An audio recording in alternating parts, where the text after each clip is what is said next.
चलिए शुरू करते हैं आज की क्लास। कल हमने टॉपिक खत्म कर लिए थे छोटे वाले अपने। अब हमें बड़ा क्वेश्चन शुरू करना है। तो सबसे पहले हम कर रहे हैं क्वेश्चन नंबर 47। क्वेश्चन नंबर 47 जिसमें आपको एनपीओ का कंप्लीट क्वेश्चन करना है।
चलिए बेटा, फॉर्मेट में क्या क्या बनेगा।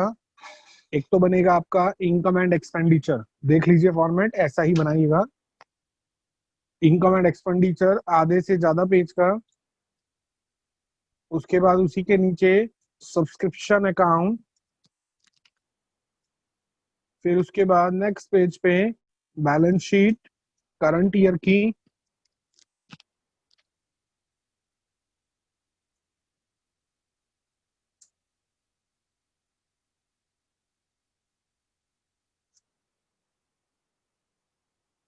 और फिर उसके बाद एक बैलेंस शीट प्रीवियस ईयर की।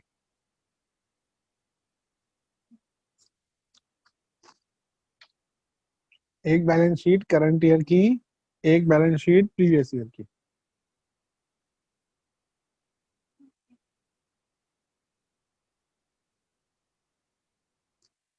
तो चार चीजें बनानी है। Income and expenditure account, subscription account, एक बैलेंस शीट करंट ईयर की, एक बैलेंस शीट प्रीवियस ईयर की।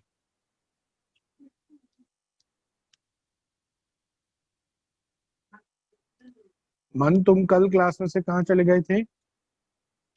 तुम्हारा मन नहीं लग रहा था क्लास में?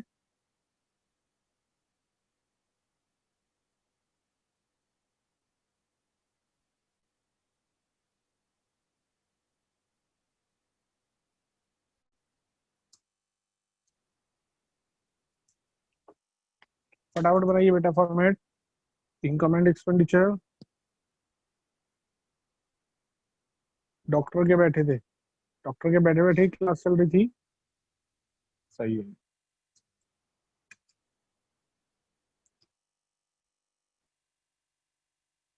Income and expenditure account, subscription account, balance sheet current year की, बैलेंस शीट प्रीवियस ईयर की।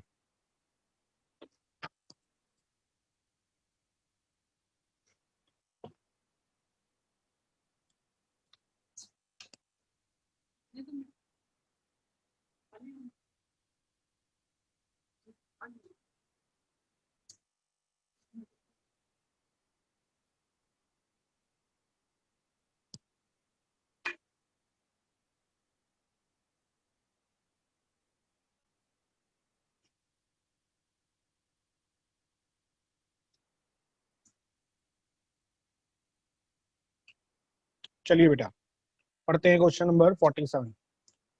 सबसे पहले क्या करना होता है आपको? एडजस्टमेंट मार्क करनी होती है।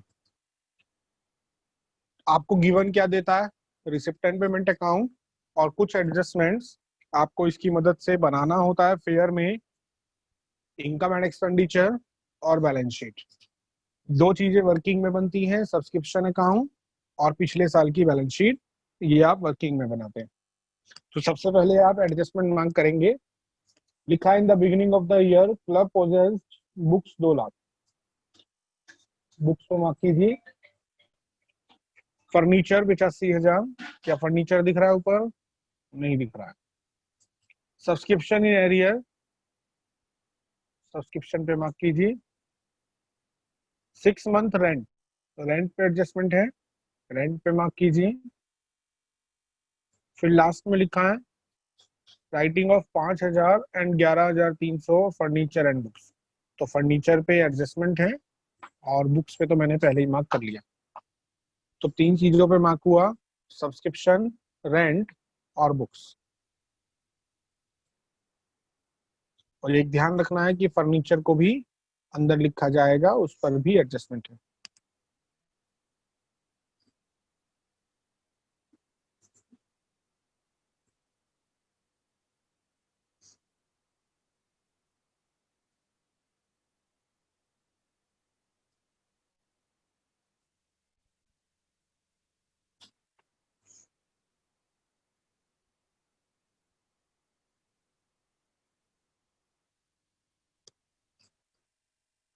चलिए, सबसे पहले following is the summary of cash transaction of royal club for the year ended 31 March 2020। आपको रॉयल क्लब की समरी दे रहा है, मतलब कैश बुक गिवन दे रहा है, जिसे आप रिसिप्ट एंड पेमेंट अकाउंट बोलते हैं। उसमें सबसे पहले आपको गिवन होता है बैलेंस बीडी। बेटा बैलेंस बीडी का मतलब ओपनिंग बैलेंस, और ओपनिंग बैलेंस कहाँ से आते हैं? पिछले साल से। ओपनिंग बैलेंस कहाँ से आते हैं? पिछले साल से। इसका मतलब ये पिछले साल के कैश हैं और ये पिछले साल का बैंक है। आपने पिछले साल की बैलेंस शीट बनाई हुई है, आपने पिछले साल की बैलेंस शीट बनाई हुई है, और उसमें लिखिए कैश 10,000, बैंक 21,900। उसमें लिखिए कैश 10,000, बैंक 21,900।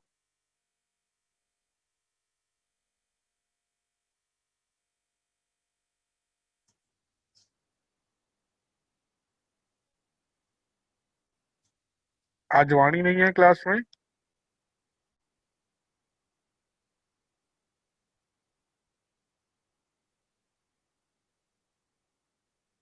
जिस दिन क्लास इंपॉर्टेंट होती है उस दिन ही गायब हो जाता है।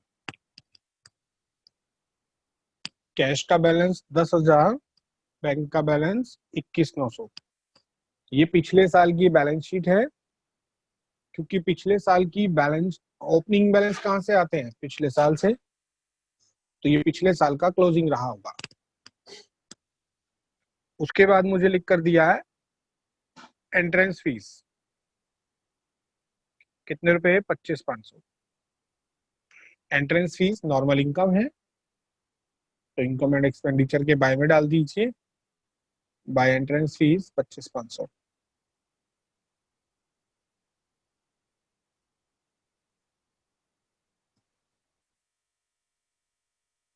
फिर लिखा है सब्सक्रिप्शन 1,60,000। सब्सक्रिप्शन का आपने अकाउंट बनाया है और ये आपको रिसीव हुआ 1,60,000। रिसीव कहाँ डालते हो आप? सब्सक्रिप्शन के बाय में, बाय कैश 1,60,000।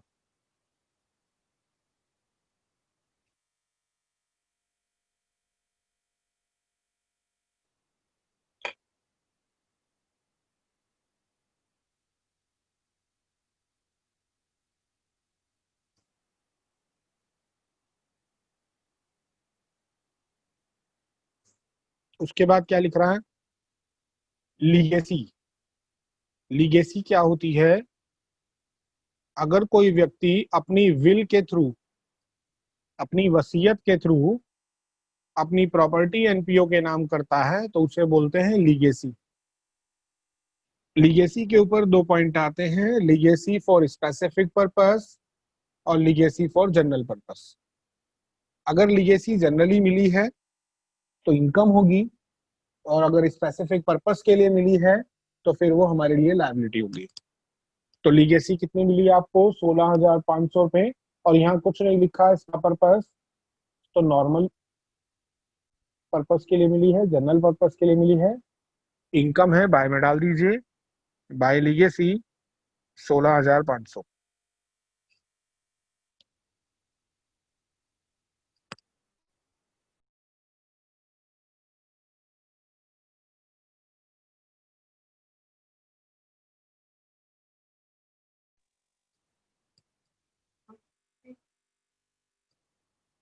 उसके बाद क्या लिख रहा है, life membership fee.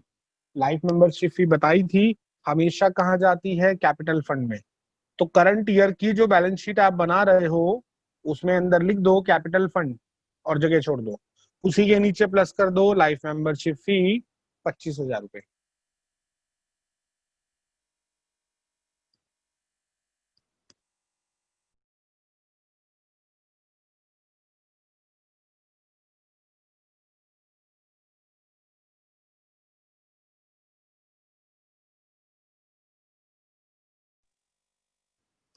Capital fund लिखकर जगह छोड़ दी और प्लस लाइफ मेंबरशिप फी 25,000।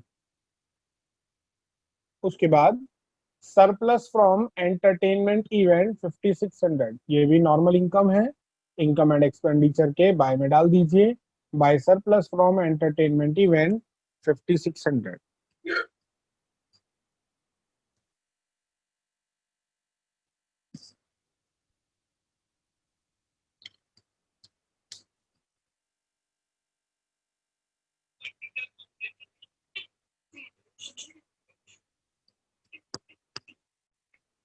उसके बाद रिसिप्ट साइड पूरी हो गई। रिसिप्ट साइड में किसी की कोई प्रॉब्लम है तो दोबारा पूछें।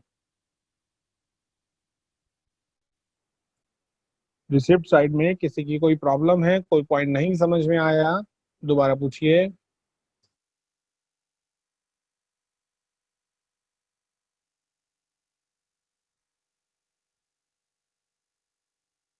लीगेसी क्या होती है गौतमी?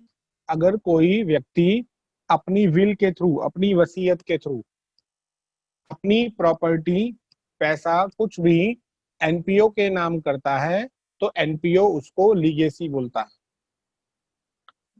होता है ना, किसी के पास प्रॉपर्टी है, उसकी उसको लग रहा है कि मेरी डेथ होने वाली है, उसने वकील को बुलाया, अपनी प्रॉपर्टी मान लीजिए किसी टेम्पल के नाम कर दी, मंदिर के नाम कर दी, तो मंदिर के नाम कर दी। अब मंदिर उसको किस नाम से लिखेगा अपनी अकाउंट्स में? लीगेसी के नाम से। 5,600 वाला यश, ये तो सिंपल इनकम है। सरप्लस मतलब प्रॉफिट फ्रॉम एंटरटेनमेंट इवेंट, कोई एंटरटेनमेंट इवेंट कराया है उससे मुझे सरप्लस हुआ है, फायदा हुआ है, तो ये हमारे लिए नॉर्मल इनकम है। नॉर्मल इनकम है तो कहाँ गई? इनकम एंड एक्सपेंडिचर की इनकम साइड में। और बोलिए रिसिप्ट्स में किसी को प्रॉब्लम? जब कुछ ना लिखा हो तो जर्नल लीगेसी होगा, बिल्कुल बात नहीं। अगर कुछ नहीं लिखा तो जर्नल मानेंगे उसको, अब कुछ नहीं लिखा तो जर्नल मानेंगे, जर्नल। और अगर स्पेसिफिक हुआ तो आएगा legacy for gym, legacy for pavilion, legacy for tournament, कुछ भी हो सकता है। अगर स्पेसिफिक पर्पस है तो लायबिलिटी है, जनरल पर्पस है तो नॉर्मल। चलिए जी, अब आते हैं पेमेंट साइड पर। पेमेंट साइड पे सबसे पहले लिखा है रेंट 16,800, और रेंट पे आपने मार्क भी किया हुआ था, रेंट खर्चा है और इस पे एडजस्टमेंट है, तो अंदर लिखेंगे टू रेंट 16,800। जो भी चीज आप अंदर लिखते हो जिस पर एडजस्टमेंट है उसके नीचे एक दो लाइन जरूर छोड़ दें एडजस्टमेंट करने के लिए।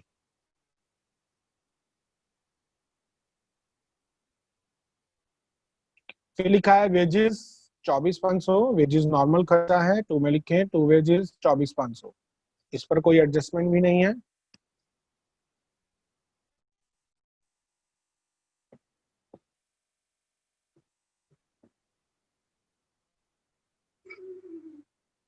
उसके बाद इलेक्ट्रिसिटी चार्जेस 7,200 रुपए नॉर्मल खर्चा है, ये भी टू में डाल दीजिए, टू इलेक्ट्रिसिटी चार्जेस 7,200, इस पर भी कोई एडजस्टमेंट नहीं है।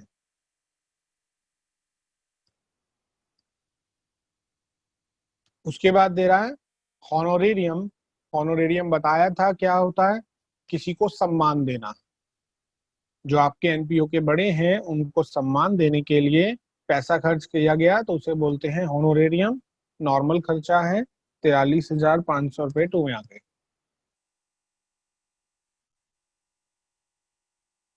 फिर लिखा है बुक्स, बेटा बुक्स किसी भी एनपीओ के लिए हमेशा असेट होती हैं। तो असेट कहाँ जाती हैं? बैलेंस शीट में। तो बैलेंस शीट में लिखेंगे, कैसे लिखेंगे ये समझें ध्यान से। सबसे पहले बुक्स लिखकर जगह छोड़नी है, बुक्स लिख करके जगह छोड़ दें। फिर उसी के नीचे लिखें प्लस परचेज, और वो अमाउंट लिखें जो दी हुई है आपको 21,300 रुपए।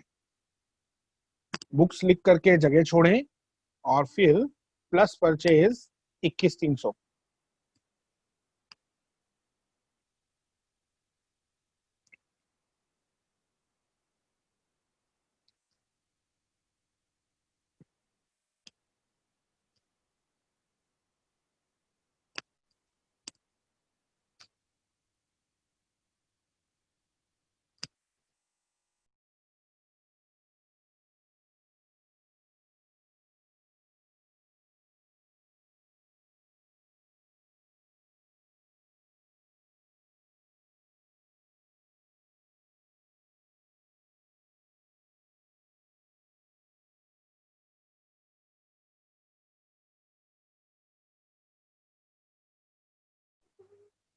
उसके बाद क्या लिख रहा है? बुक्स के बाद ऑफिस एक्सपेंस। ऑफिस एक्सपेंस कितने के? 45,000 के। तो बेटा तो नॉर्मल खर्चा है ऑफिस एक्सपेंस, बाय में डाल दीजिए, by office expense, by office expense, sorry खर्चा है ना, टू में डाल दीजिए, टू ऑफिस एक्सपेंस 45,000।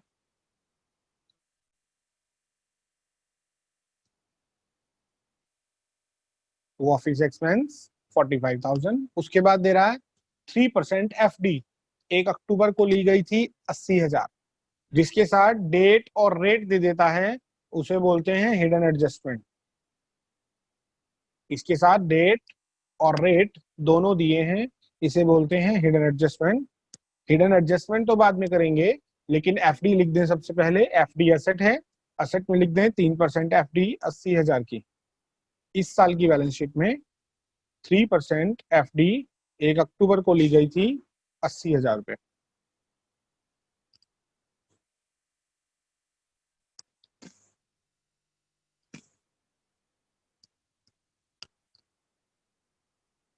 उसके बाद क्या कह रहा है? एडजस्टमेंट लास्ट में करेंगे इसकी। उसके बाद balance CD. Balance CD cash और बैंक 2,000 और 24,200, ये बैलेंस सीडी क्लोजिंग बैलेंस है, तो क्लोजिंग बैलेंस शीट में आएगा cash 2,000, bank 24,200। Cash 2,000, bank 24,200।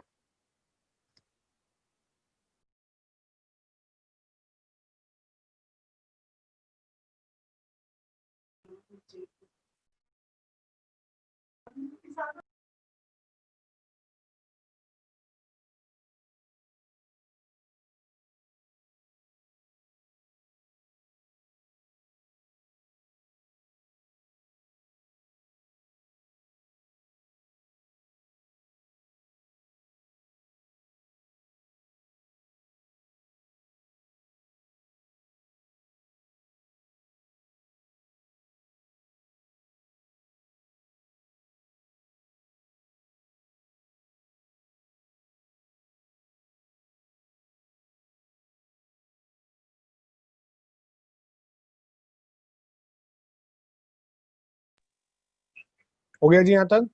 Payment side में किसी की कोई प्रॉब्लम है तो बोलें। पेमेंट साइड में किसी का कोई पॉइंट है तो बोलें।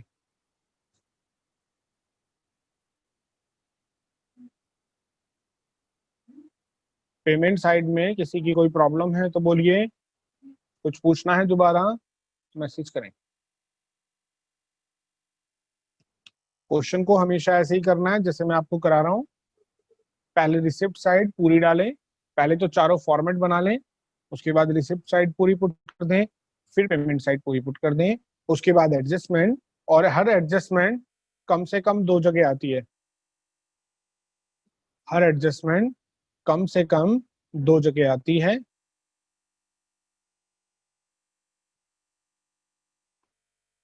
पढ़िए जी।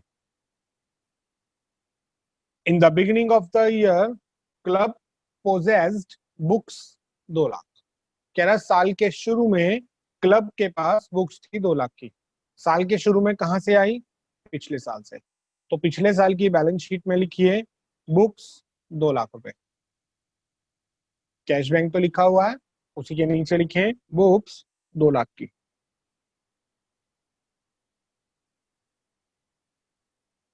और बेटा जो पिछले साल थी वो इस साल भी होगी। जब पिछले साल के आखिरी में थी बैलेंस शीट में, तो इस साल के ओपनिंग में भी होगी। इस साल के ओपनिंग में आपने जगह छोड़ी हुई है, मैंने लिखवाया था बुक्स लिख करके जगह छोड़ दो, वहां लिख दो 2 लाख रुपए। एक तो पिछले साल की बैलेंस शीट में आ गया, और इस साल की बैलेंस शीट में बुक्स लिख करके जगह छोड़ी हुई थी, वहां लिख दिया 2 लाख रुपए।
उसके बाद क्या दे रहा है?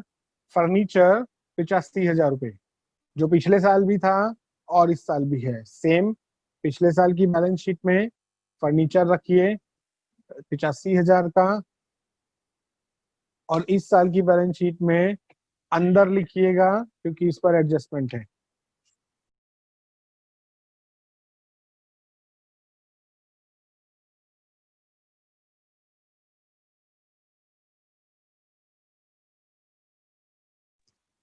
फर्नीचर पिछले साल 85,000, इस साल भी अंदर 85,000।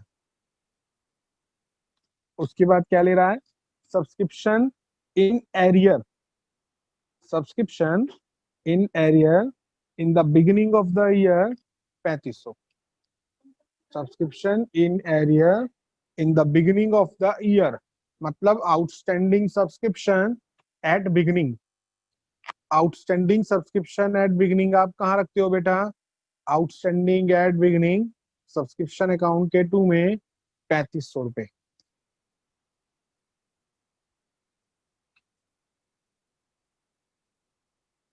आउटस्टैंडिंग सब्सक्रिप्शन क्या होता है? असेट होती है या लायबिलिटी होती है? आउटस्टैंडिंग सब्सक्रिप्शन मिलना था पर नहीं मिला, असेट है। बिगिनिंग मतलब पिछले साल की असेट है, तो इसको पिछले साल की बैलेंस शीट में भी लिखेंगे आउटस्टैंडिंग सब्सक्रिप्शन 3500 रुपए। पिछले साल मिलना था पर नहीं मिला, तो पिछले साल की बैलेंस शीट में आउटस्टैंडिंग सब्सक्रिप्शन 3500 रुपए।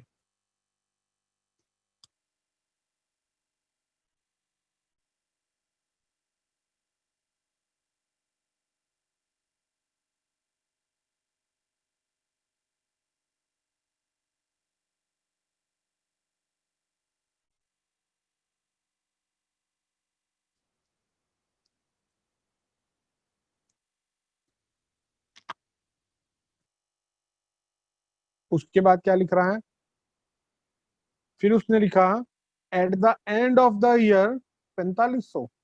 एंड ऑफ द ईयर मतलब साल के आखिरी दिन, तो outstanding at end, outstanding at end subscription के बाय में, by outstanding subscription at end 4500। और आउटस्टैंडिंग एट एंड क्या है, क्लोजिंग असेट है, तो बैलेंस शीट में भी आ जाएगा, क्लोजिंग बैलेंस शीट में असेट साइड में आउटस्टैंडिंग सब्सक्रिप्शन, एक तो सब्सक्रिप्शन के बाय में आ गया और दूसरा बैलेंस शीट की असेट साइड में। तो ओपनिंग वाला ओपनिंग बैलेंस शीट में असेट में, क्लोजिंग वाला क्लोजिंग बैलेंस शीट के असेट में।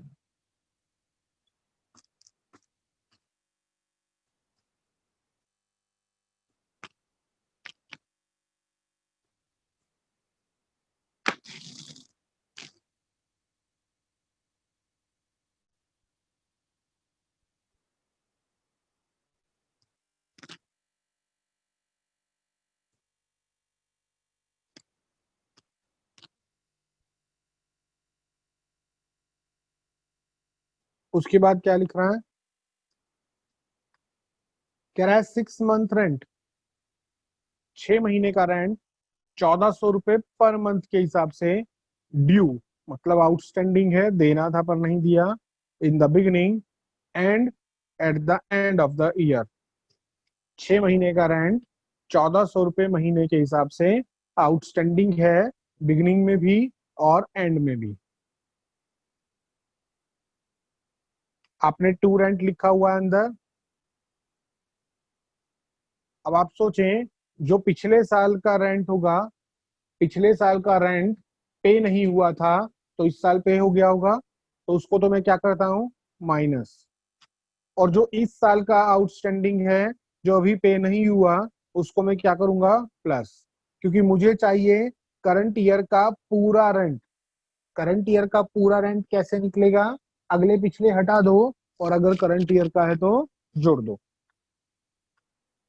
तो मैं आपको ये लिखवा रहा हूं, लिखिए टू एक्सपेंस, इसमें माइनस करते हैं आउटस्टैंडिंग बिगिनिंग का, प्लस करते हैं आउटस्टैंडिंग एंड का, प्लस करते हैं प्रीपेड बिगिनिंग का, अलग से लिख लीजिएगा, माइनस करते हैं प्रीपेड एंड का, तो फिगर बाहर आ जाती है। तो टू एक्सपेंस तो आपको क्वेश्चन में देता है, फिर नीचे एडजस्टमेंट में बताता है आउटस्टैंडिंग एट बिगिनिंग, पिछले साल का रुका हुआ, इस साल पे हो गया होगा, माइनस करो। आउटस्टैंडिंग एट एंड, इस साल का रुका हुआ, प्लस कर दो। प्रीपेड एट बिगिनिंग, जो पिछले साल प्रीपेड होगा, अगर पिछले साल पहले ही पे कर दिया था तो बेटा है तो इस साल का, इस साल का है तो क्या किया, प्लस किया। और जो इस साल पे किया है वो अगले साल का है, अगले साल का है तो क्या करोगे, माइनस करोगे।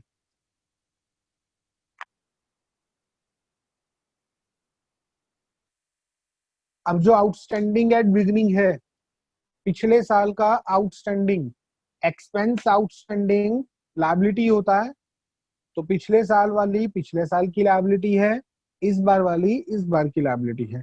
1400 रुपये महीना थी, 1400 इंटू 6, 8400 रुपये। पिछले साल का माइनस प्लस करके बाहर सेम वैल्यू आ गई। अब पिछले साल वाला, पिछले साल की लायबिलिटी में, पिछले साल का आउटस्टैंडिंग रेंट पिछले साल की लायबिलिटी में, और इस साल का आउटस्टैंडिंग रेंट इस साल की लायबिलिटी में।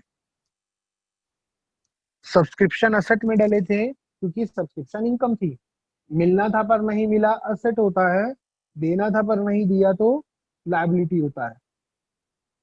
मिलना था पर नहीं मिला असेट होता है, देना था पर नहीं दिया तो लायबिलिटी होता है।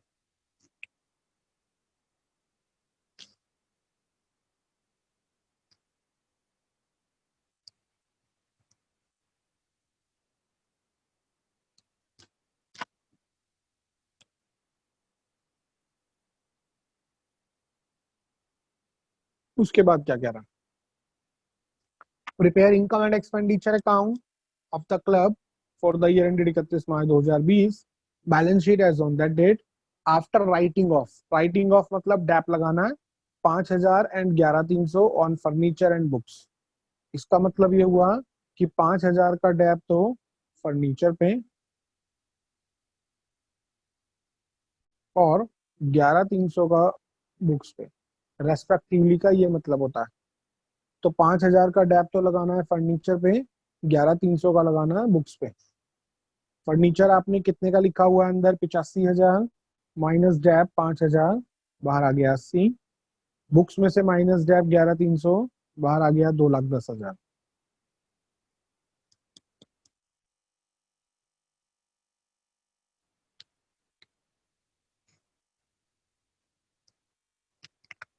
डैप हमारे लिए क्या होते हैं, एक्सपेंस होते हैं, खर्चे होते हैं। तो इनकम एंड एक्सपेंडिचर के टू में आ जाएंगे, किस नाम से, to depreciation. To depreciation on furniture 5,000, to dep on books 11,300।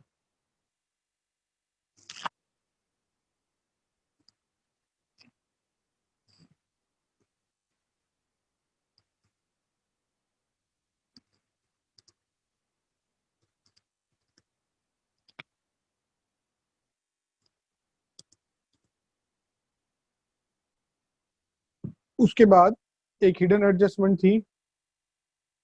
क्या थी हिडन एडजस्टमेंट, 3% एफडी कराई है 1 अक्टूबर को 80,000 की। आपको देखना होगा इस पर इंटरेस्ट कितना बैठता है, कैलकुलेट करेंगे। एफडी कराई है तो ब्याज भी तो मिलेगा। तो 80,000 का 3%, अक्टूबर नवंबर दिसंबर जनवरी फरवरी मार्च, 6 महीने का। 80,000 का 3%, 2,400, 6 महीने का 1,200। आप चेक करो क्या आपको कोई मिला है इंटरेस्ट, चेक करो कोई इंटरेस्ट मिला है क्या। रिसिप्ट साइड में मतलब इनकम साइड में कोई इंटरेस्ट नहीं मिला। एंट्रेंस फीस लिखी है, लीगेसी लिखा है, सरप्लस फ्रॉम एंटरटेनमेंट इवेंट लिखा है और सब्सक्रिप्शन लिखा है। भैया इंटरेस्ट नाम की कोई चीज यहाँ पर दिखाई नहीं दे रही, इसका मतलब मिला नहीं है। अगर मिला नहीं है तो सारा का सारा क्या है, एक्रूड है। तो पुट कीजिए बाय एक्रूड इंटरेस्ट 1,200 के। अगर इसमें से कुछ मिले हुए होते, मान लो 1,000 मिल गए होते तो एक्रूड कितने दिखाता, 200। 600 मिल गए होते तो एक्रूड कितने दिखाता, 600। 1,000 मिल गए होते तो एक्रूड कितने दिखाता, 200। तो जितने मिल चुके हैं बाकी के एक्रूड हो जाते। यहाँ कुछ भी नहीं मिला तो पूरे 1,200 के 1,200 एक्रूड हो गए।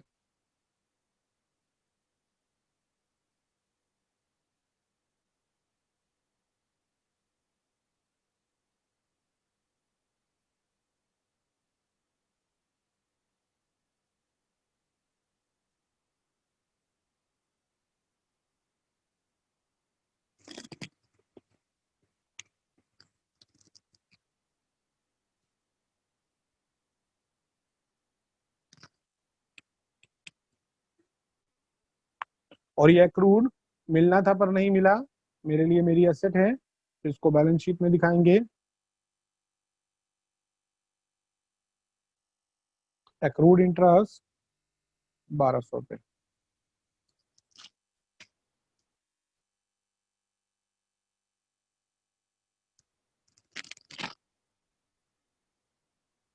एक्रूड इंटरेस्ट 1,200, इसे बोलते हैं हिडन एडजस्टमेंट।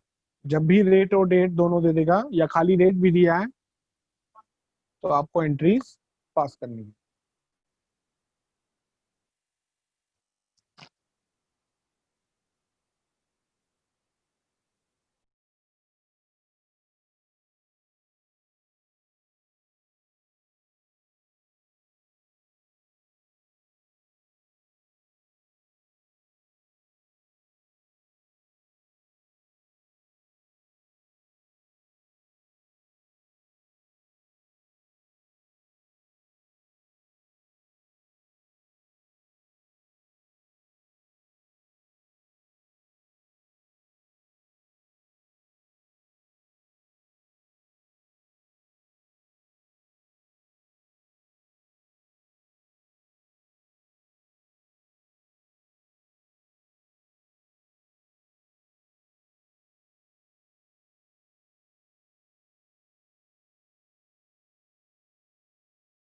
चलिए बेटा, अब क्या करना है, टोटलिंग लगानी है। सबसे पहले बंद करेंगे सब्सक्रिप्शन अकाउंट को। सबसे पहले बंद करें सब्सक्रिप्शन अकाउंट। क्रेडिट का टोटल माइनस डेबिट, ये बैलेंस बचकर आ गया 1,61,000। इसको हमने नाम क्या दिया, to income and expenditure account. इसको हमने नाम क्या दिया है, to income and expenditure account.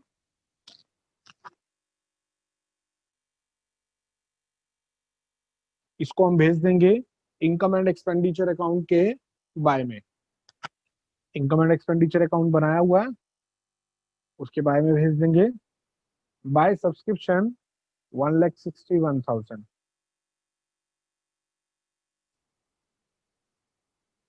Bye subscription 1,61,000।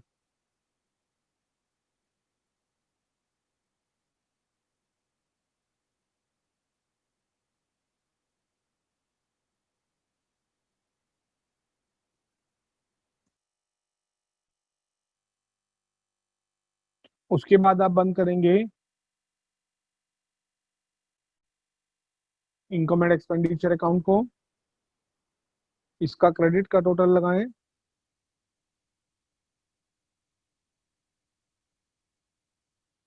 Minus करें डेबिट का टोटल।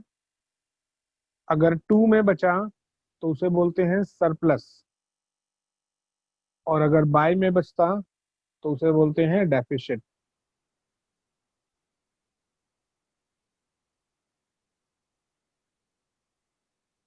सरप्लस मतलब प्रॉफिट, डेफिसिट मतलब लॉस। दोनों में से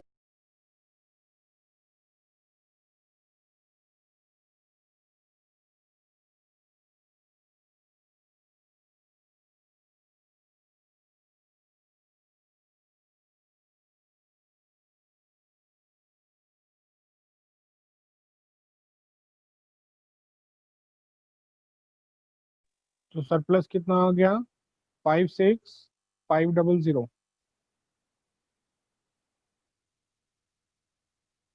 इस सरप्लस को आप करंट ईयर की बैलेंस शीट में ऐड कर देंगे, जहां पर आपने कैपिटल फंड लिख कर जगह छोड़ी हुई है, लाइफ मेंबरशिप फी ऐड हुआ है, उसमें प्लस कर दें सरप्लस 56,500।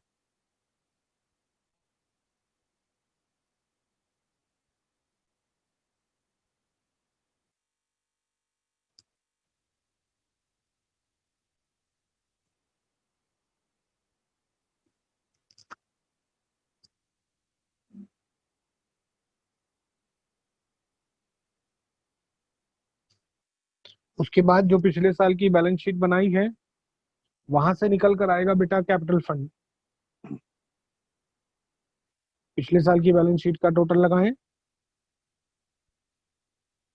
असेट साइड का टोटल माइनस लायबिलिटी साइड, तो निकल कर आ जाएगा कैपिटल फंड।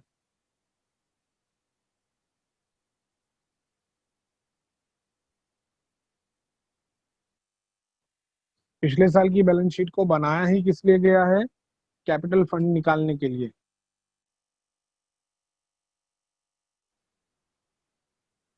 इस कैपिटल फंड को ले जाएंगे करंट ईयर की बैलेंस शीट में, जहां आपने जगह छोड़ी हुई थी वहां आ जाएगा ये 3,12,000। जो कैपिटल फंड निकल कर आया है वो कहाँ आ जाएगा, करंट ईयर की बैलेंस शीट में 3,12,000।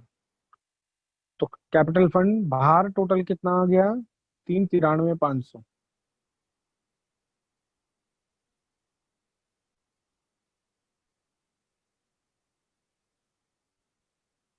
बैलेंस शीट में दोनों साइड का टोटल मैच हो जाएगा, 4,01,900, 4,01,900। अगर टोटल मैच हो रहा है तभी क्वेश्चन सही है, नहीं तो कुछ ना कुछ मिस्टेक की गई है।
किसी की कोई प्रॉब्लम है तो बोलिए इस क्वेश्चन में।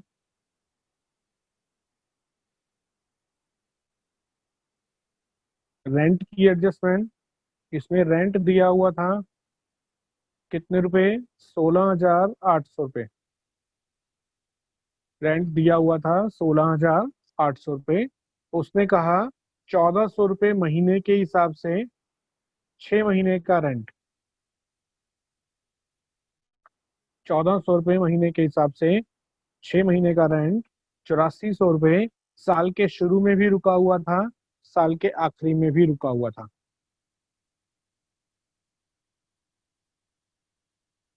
तो आउटस्टैंडिंग एट बिगनिंग मतलब पिछले साल रुका हुआ था, तो बेटा जो पिछले साल रुक गया होगा ये मान के चलते हैं कि इस साल पे हो गया होगा। अगर इस साल पे हो गया होगा है तो पिछले साल का, तो माइनस करो। और 8,400 रुपये इस साल के रुके हुए हैं, वो इस साल के हैं तो इसलिए प्लस करो। तो बाहर सेम वैल्यू आ गई 16,800। पिछले साल का आउटस्टैंडिंग पिछले साल की लायबिलिटी है, इस साल का आउटस्टैंडिंग इस साल की लायबिलिटी है। तो पिछली साल के 8,400 रुपये पिछले साल की लायबिलिटी में डाल दूंगा, देने थे पर नहीं दिए। और इस साल के आउटस्टैंडिंग इस साल की लायबिलिटी में डाल दूंगा, 8,400 रुपये देने थे पर नहीं दिए।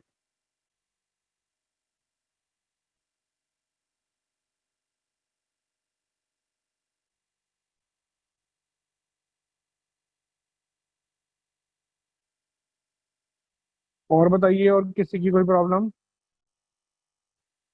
इस क्वेश्चन में, किसी की और कोई प्रॉब्लम है तो बोले बेटा। ये कंप्लीट क्वेश्चन था जो 6 मार्क्स में एग्जाम में आता है, जिसमें आपको 4 चीजें बनानी है: income and expenditure, subscription account, पिछले साल की बैलेंस शीट, करंट ईयर की बैलेंस शीट। फेयर में 2 चीजें हैं, इनकम एंड एक्सपेंडिचर और करंट ईयर की बैलेंस शीट। 2 चीजें वर्किंग में बन रही हैं, सब्सक्रिप्शन अकाउंट और पिछले साल की बैलेंस शीट। सब्सक्रिप्शन अकाउंट से सब्सक्रिप्शन निकल के आता है, वो कहाँ चला जाता है, सब्सक्रिप्शन के बारे में। और इनकम एंड एक्सपेंडिचर के बारे में, सॉरी। और बैलेंस शीट से कैपिटल फंड निकल कर आता है, जो करंट ईयर की बैलेंस शीट में चली जाती है। और किसी को कोई पॉइंट पूछना है तो पूछें। तरंग, आपका बार डिस्कनेक्ट हो रहा था, तो बेटा ये आपको देखना है। अगर आपके यहाँ वाईफाई नहीं है तो वाईफाई लगवाएं। आप 3-4 दिन से इतने ज्यादा परेशान हो रहे हैं। और अगर वाईफाई है तो उसमें क्या प्रॉब्लम है वो दिखवाएं। इसके लिए मैं आपके साथ कुछ भी नहीं कर सकता, बस इतना कर सकता हूँ कि आपको रिकॉर्डिंग प्रोवाइड कर सकता हूँ, आप दोबारा देख लीजिएगा। डिस्कनेक्शन की प्रॉब्लम आपको देखनी है बेटा, इसमें मैं यहाँ से कुछ भी नहीं कर सकता। मैं अपनी तरफ से जितना ज्यादा एडवांस कर सकता हूँ टेक्नोलॉजी का कर रहा हूँ।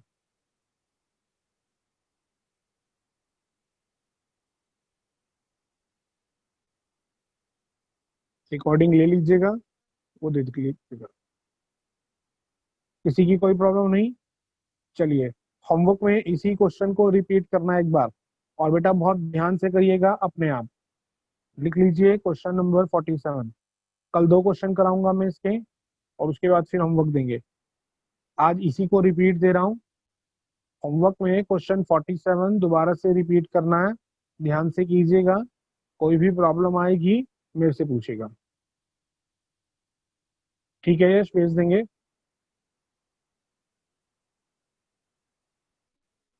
चलिए एंड कर रहे हैं आज की क्लास। Thank you.